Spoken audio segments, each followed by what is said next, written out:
So it's hard to see here. Let me see.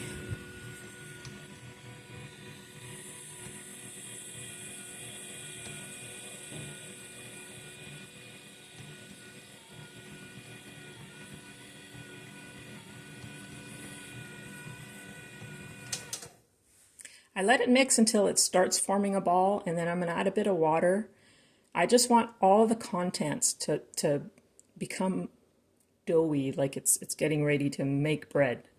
I'm not sure if that's a great way to explain it, but you'll see in a second. So what I do at this point is I kind of scrape the sides, pushing everything in.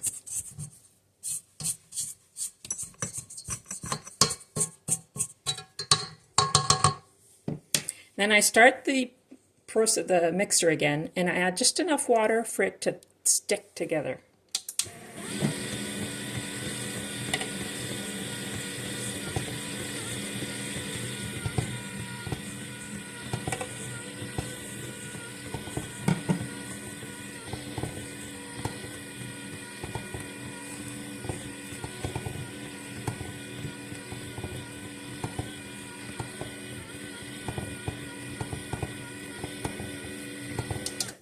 That should be good.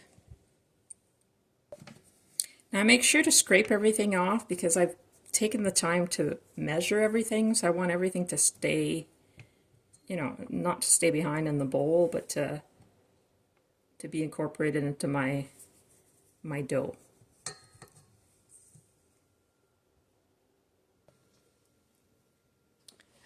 So now I transfer what I've prepared into these containers. They're just plastic food grade containers that I got at the dollar store, but I only use them to make bread. I don't use them for anything else. So these are my bread making containers only.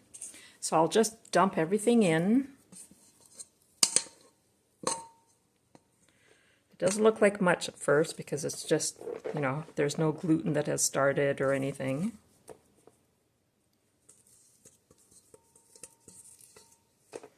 Now, again, same principle. You know, I took the time to measure. I want to make sure that I add everything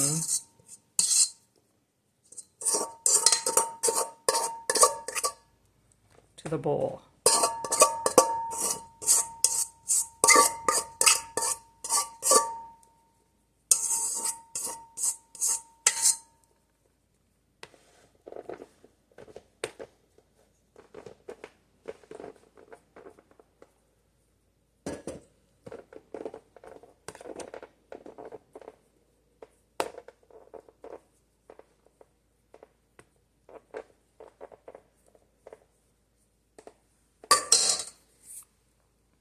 So it'll sit in here. I'll go ahead and do my other batch. I have 2 starters, and I always make 2 loaves at a time. So the exact same steps for the second one.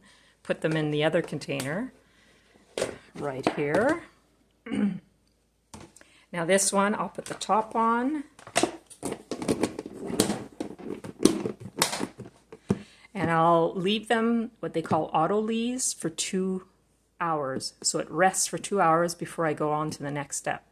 So if I'm doing this on a day that I'm working from home, I can get this ready on my lunch, go back to work. In a couple hours, I can do the next step.